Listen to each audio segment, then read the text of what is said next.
Hello बच्चों, welcome back to the new video.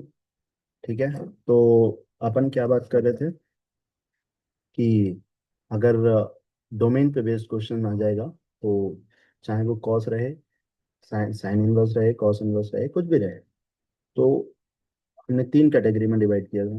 पहला था कि अगर भाई sign inverse of F x या फिर cos inverse of F x रहता है, डोमेन की बात कर रहा हूँ मैं, तो उस केस में हमको जो एफ एक्स है जो भी इसके अंदर गया है, ठीक है, उसका जो मॉड है वो क्या होना चाहिए, लेस देन और इक्वल टू वन होना चाहिए।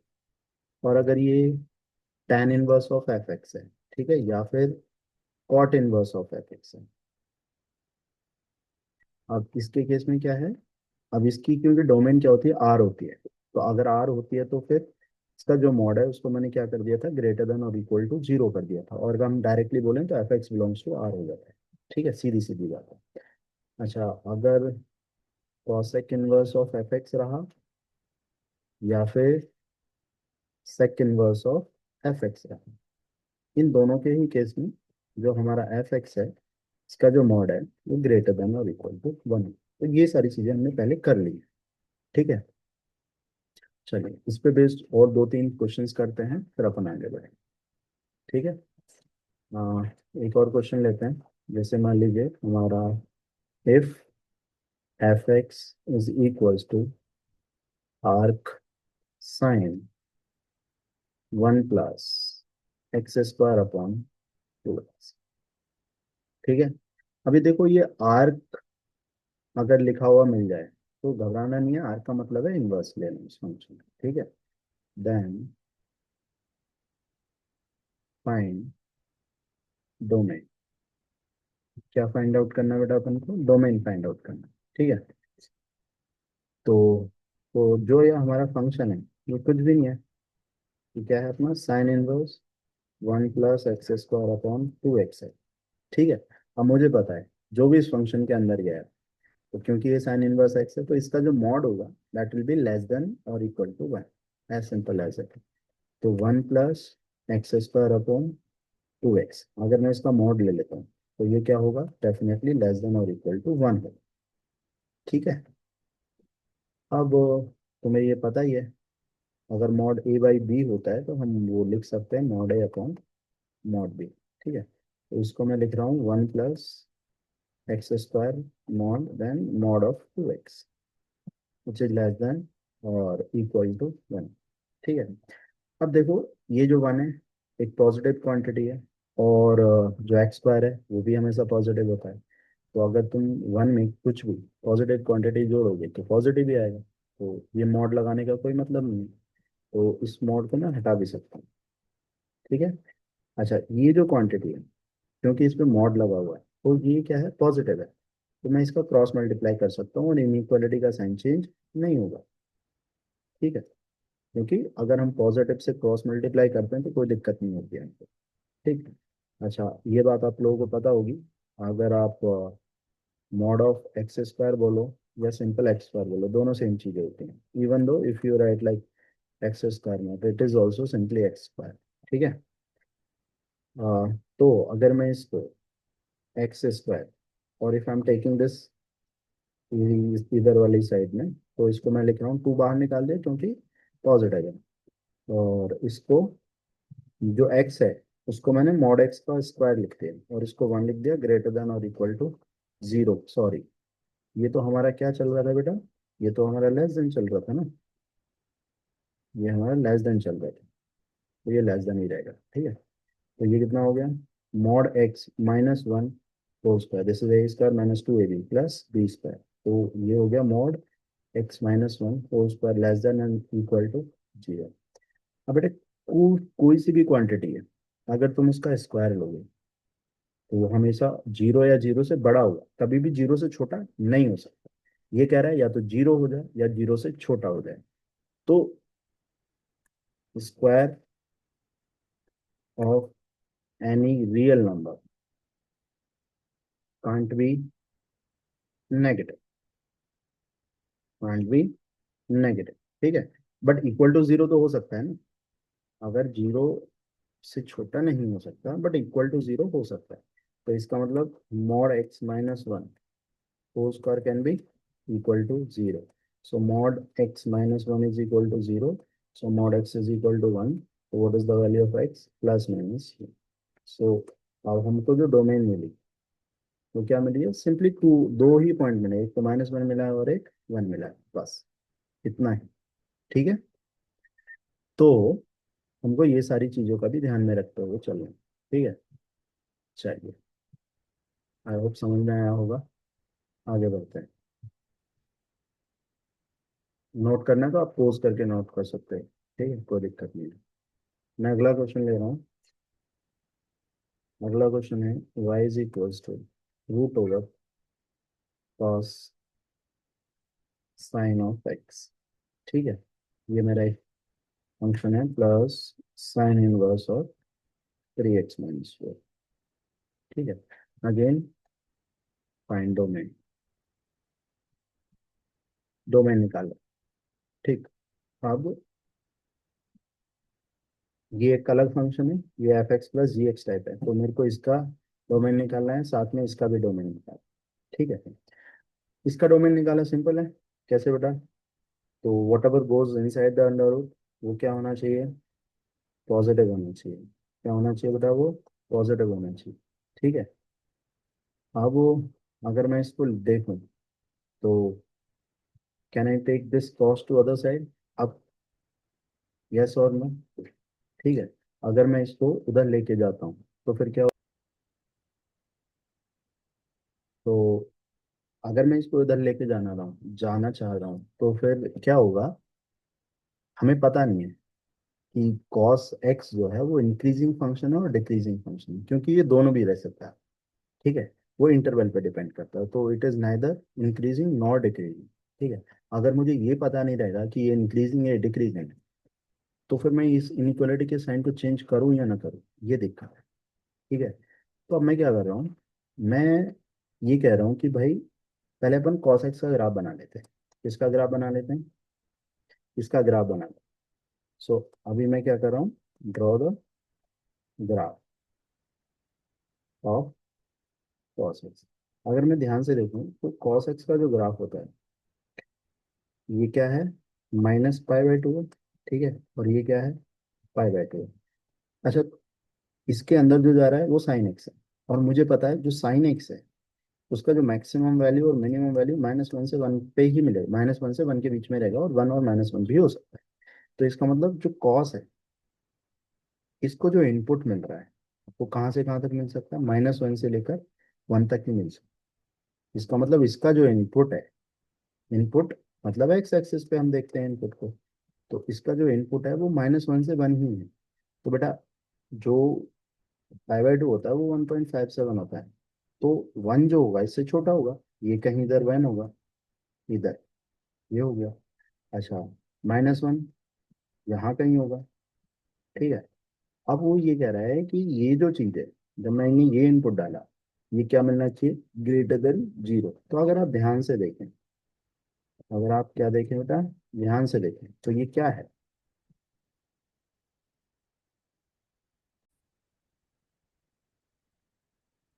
ये ऑलवेज पॉजिटिव है. ठीक है. तो अब यही तो हमसे बोल रहा था कि भाई मैं कॉस के अंदर साइन डालूं तो वो पॉजिटिव मिलना चाहिए. हम साइन डालने का मतलब है कि तुम साइन की वैल्यूज डाल रहे हो, इसका मतलब -1 से 1 डाल रहे हो, और -1 से 1 में कॉस के अंदर जो अगर हमने वैल्यू डाली तो वो हमेशा पॉजिटिव ही मिल रहा है. वही हमको चाहिए. तो ये बात तो हमेशा सच हो गई ना. This is always true. If it is always true, आप एक्स कुछ भी डालो, ये हमेशा पॉजिटिव ही मिलेगा. So from here R belongs to, sorry, X belongs to R. अगर मैं इसकी बात करूं तो ये मुझे पता है कि भाई 3x - 4 कहाँ से कहाँ तक होना चाहिए बेटा? -1 से 1 होना चाहिए. तो 4 को इधर लेके गए तो ये आ गया कितना? 3 से लेकर कितना? 5 तक.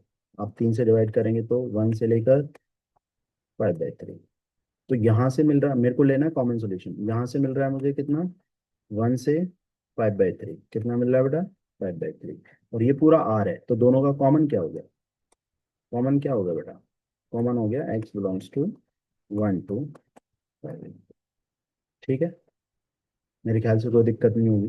तो ये अपन आराम से सॉल्व कर सकते. ठीक है. चलिए. एक क्वेश्चन और करते हैं।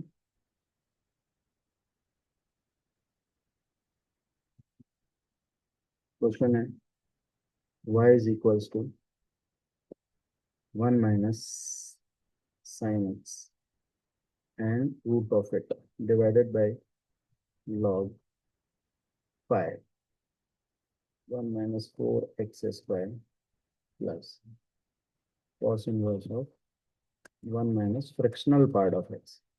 ठीक है, ये अपने पास एक क्वेश्चन है। तो अपन को क्या करना है, उसमें फाइंड डोमेन। क्या निकालना बेटा? डोमेन नहीं। ठीक है, तो चलिए शुरू करते हैं। अब बेटा पहली चीज तो ये अंडर रूट के अंदर है। अगर ये अंडर रूट के अंदर है तो ये जो चीज है 1 - sin x, ये क्या होना चाहिए? ग्रेटर देन और इक्वल टू 0 होना चाहिए। ठीक है, दूसरा ये लॉग के अंदर गया बेटा 1 - 4x², this must be greater than 0। और साथ में अपन को ये भी देखना है कि भाई जो भी हमारा डिनोमिनेटर है वो कभी भी क्या नहीं होना चाहिए, 1 - 4x², दिस कांट बी 0, ये 0 नहीं हो सकता। ठीक है, अच्छा फिर अगर मैं इधर से देखें तो इधर से अपन को क्या मिलेगा? इधर से अपन को मिलेगा कि भाई क्रॉस के अंदर जो भी गया है, जो भी क्वांटिटी है, 1 - फ्रैक्शनल पार्ट ऑफ एक्स, ये कहाँ से कहाँ तक होना चाहिए? -1 से लेकर 1 तक होना चाहिए। तो इतनी कंडीशंस हैं और इन सब का क्या आंसर आएगा? Common solution. ठीक है, अब वो अगर मैं क्या करूँ, -sin x ग्रेटर देन और इक्वल टू -1, तो अगर मैं इसको ऐसे बोलूँ, साइन एक्स माइनस से मल्टीप्लाई किया, इनइक्वालिटी चेंज हुई, लेस देन और इक्वल टू 1। सही है, ये क्या कह रहा है? साइन एक्स लेस देन और इक्वल टू 1 हो, पर हमको तो पता है साइन एक्स की वैल्यू 1 से छोटी ही होती है, 1 के बराबर हो सकती है। तो ये तो हमेशा सही बात है ना, दिस इज ऑलवेज ट्रू। अगर ये ऑलवेज ट्रू है तो इसका आंसर क्या हो गया? आर हो गया। ठीक है, तो इसका जो सॉल्यूशन मिल गया आर। आर मतलब कोई दिक्कत ही नहीं है अपन को। इधर से कितना? -4x² greater than minus. ठीक है, अब मैं क्या कर रहा हूँ, माइनस से मल्टीप्लाई कर रहा हूँ। ठीक, तो ये कितना हो जाएगा? 4x² -1 less than 0। तो इसको अपन क्या लिख सकते हैं? 2x - 1, और फैक्टराइज कर लिया बेटा इसको a² - b² से। ठीक है, तो इसका आंसर कितना हो गया बेटा? -1/2 से लेकर 1/2। ठीक है, अभी अच्छा ये कैसे आया है, ये आप देख सकते हो। क्रिटिकल पॉइंट आएगा बेटा इधर से -1/2 और इधर से 1/2, तो ये प्लस, ये माइनस और ये प्लस, तुम्हें क्या चाहिए था? माइनस, तो ये वाला है। तो वो कहाँ से कहाँ तक है? -1/2 से 1/2, तो ये ऐसे आ गया। ठीक है, अच्छा इसकी और बात कर लेते हैं। अच्छा लॉग का बेस कितना था बेटा? 5 था, तो 5 को उधर भेज रहा हूँ मैं, तो ये हो जाएगा 1 - 4x² is equal to 5 to not equal to 5 to the power 0। क्या होगा बेटा ये? 5 to the power 0। Anything to the power 0 is 1. So 1 - 4x² should not be equal to 1. 1 and 1 cancel. That means 4x² can't be 0. So x can't be 0. X cannot be 0. ठीक है, अच्छा इसकी और बात कर लेते हैं। तो 1 है, इसको इधर भेजा, -2 हो गया बेटा, minus fractional part of x, and इधर भेजा तो 0 हो गया। अब क्योंकि यहाँ माइनस है तो पूरे में माइनस का मल्टीप्लाई कर देता हूँ, इनइक्वालिटी चेंज हो जाएगा, तो इधर हो जाएगा 0 से लेकर fractional part of x less than और इक्वल्स टू 2। ठीक है, अब तुम मुझे बताओ, एक्चुअल में जो फ्रैक्शनल पार्ट ऑफ एक्स होता है वो 0 से 1 के बीच में होता है। ठीक है, 0 हो सकता है, 1 नहीं हो सकता। ये कह रहा है 0 से बड़ा होना चाहिए, 2 से छोटा होना चाहिए, वो तो बात सच है ना। जो एक्चुअली हमारा फ्रैक्शनल पार्ट होता है इसका जो डेफिनेशन है वो 0 से लेकर 1 के बीच में होता है। ठीक है, वो कह रहा है 2 से छोटे होगा, जो आदमी 1 से ही छोटा है तो वो 2 से तो छोटा होगा ही ना, होगा। ठीक है, तो ये बात हमेशा ट्रू है, this is always true.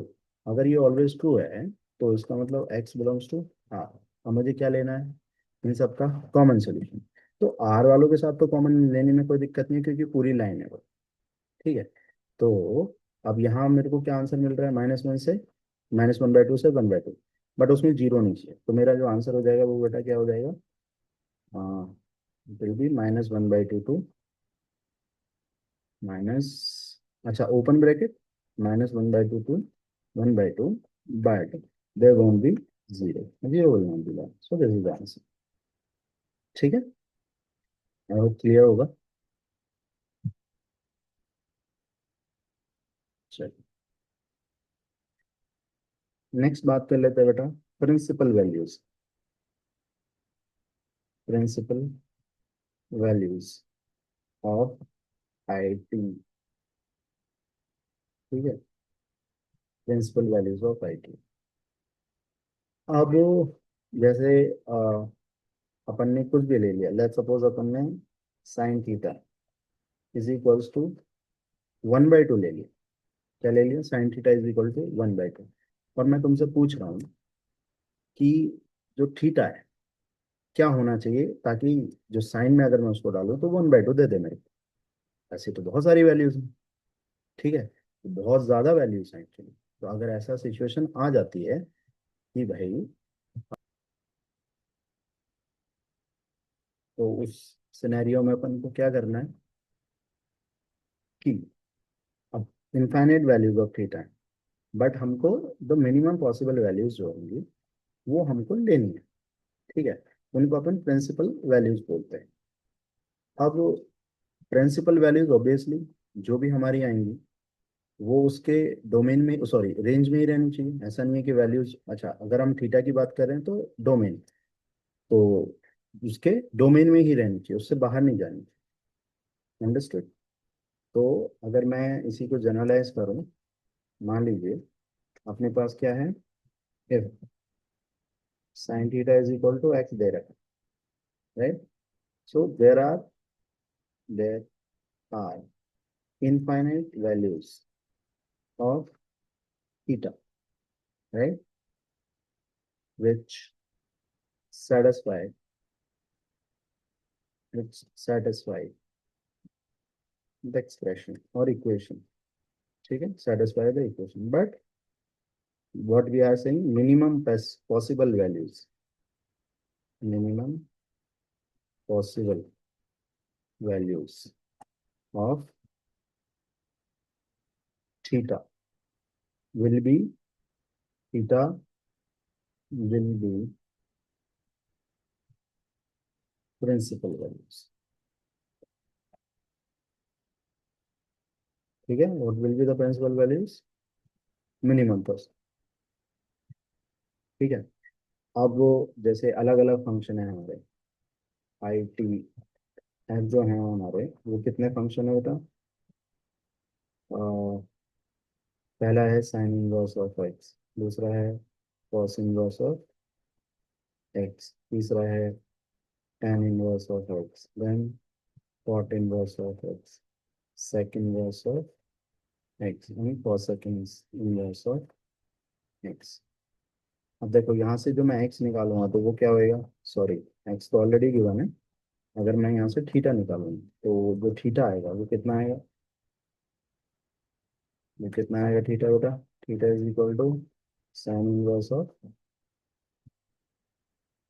X. ठीक है, अब ये जो थीटा की वैल्यू है वो साइन इनवर्स की रेंज से बाहर थोड़ी चली जाएगी। ठीक है, तो अगर तुम थीटा की जो वैल्यू है वो साइन इनवर्स की रेंज में लेके आ गए तो उसको मैं प्रिंसिपल वैल्यू बोल दूंगा। ठीक है, क्या बोल दूंगा? Principal value. तो इसका मतलब सिंपल सा हमको ये याद रखना है, अगर तुम्हें किसी का भी प्रिंसिपल वैल्यू चाहिए तो वो उसके रेंज में होना चाहिए, that's it. If it is in its range, it is a principal value of that particular ITF function. ठीक है, जैसे साइन इनवर्स की रेंज क्या होती है बेटा? -π/2 से लेकर π/2। और कॉस इनवर्स की रेंज क्या होती है? 0 से लेकर और tan इनवर्स की क्या होती है बेटा रेंज? ओपन -π/2 से लेकर π/2। हमने देखा था ग्राफ में पहले लेक्चर में। ठीक है, जिस लोगों ने वो नहीं देखा है तो जाके पहले पहला लेक्चर देख लो, तो आपको समझ आ जाएगा। ठीक है, कॉट इनवर्स का क्या रहता है बेटा? ओपन 0 से लेकर पाई तक रहता है। अच्छा, सेकंड वर्स का क्या रहता है? सेकंड वर्स का रहता है, सेकंड वर्स का याद करो, हम किसकी हेल्प से बनाते थे? कॉस की, कॉस इनवर्स वाली की। और तो कॉस का तो क्या है, 0 से π, बट इसमें एक पॉइंट नहीं रहता था, वो π/2 होता था। तो ये कितना हो गया? 0 से π पूरा रहता था, बट इसमें से क्या नहीं रहता था बेटा? π/2। ठीक है, और कॉस इनवर्स में क्या रहता था? -π/2 से π/2 पूरा रहता था, बट इसमें से एक पॉइंट हटाना है, वो कौन सा है, 0। तो जो भी फंक्शन अपन ले रहे हैं, चाहे वो साइन है, कॉस है, tan इनवर्स है, कॉसेक इनवर्स है, अगर वैल्यू उसके डोमेन, सॉरी उसके रेंज में आ रही है, तो वो प्रिंसिपल वैल्यूज कहला देंगे उस थीटा की। ठीक है, अगर नहीं आ रही है तो हम नहीं बोलेंगे। ठीक है, जैसे मैं अगर आपसे बोलूँ साइन इनवर्स ऑफ 1 क्या होगा, तो अगर ये इसके किस रेंज में है, तो रेंज में अगर हम देखेंगे तो कितना होगा ये, π/2। तो π/2 तो है ना इधर, हम π/2 ले सकते हैं। तो अगर ले सकते हैं तो ये मेरी क्या होगी, प्रिंसिपल वैल्यू है। ठीक है, जैसे और मैं बात करूँ साइन इनवर्स ऑफ 1/2 की, तो ये कितना है, ये इसके रेंज में ही बताना है आपको। तो 1/2 मतलब किस थीटा क्या होना चाहिए इसके लिए, π/6। ठीक है, जैसे tan इनवर्स ऑफ, अगर मैं बात करूँ -1, तो जैसे इसमें क्या हो गया, -π/4। अब अगर तुम सच में देखोगे तो 3π/4 पर भी हमको tan थीटा जो है, अगर मैं इधर बात करूँ, अगर मैं इधर रखूँ tan थीटा बराबर -1, तो थीटा की जो वैल्यू है तो π/4 पर भी -1 मिल जाती है। बट अब मैं इसको लूंगा नहीं, क्यों नहीं लूंगा, क्योंकि भाई ये π/2 से ज्यादा हो रही है, तो इसलिए नहीं लूंगा, केवल ये वाली वैल्यू ले जाएगी, तो ये this is the principal value. ठीक है, अच्छा अगर कोई आपसे पूछने लगे cos inverse of, let's suppose √3/2, तो कॉस इनवर्स ऑफ √3/2 ये कितना हो जाएगा, हमें फिर से इसके रेंज में ही रह के आंसर करना है, तो ये कितना हो जाएगा, π/6। ठीक है, और कोई आपसे पूछे कॉस इनवर्स ऑफ पाई कितना होगा, तो वो एग्जिस्ट नहीं करेगा। क्यों नहीं एग्जिस्ट करेगा, क्योंकि बेटा ये जो है वो 3.14 है, अगर ये 14 है तो ये तो 1 से ज्यादा हो गया, 1 से ज्यादा हो गया, तो ये इसके रेंज उसमें डोमेन में ही नहीं है, डोमेन में नहीं है तो हम वैल्यू फाइंड आउट नहीं कर सकते, so it does not exist. ठीक है, चलिए, थैंक यू।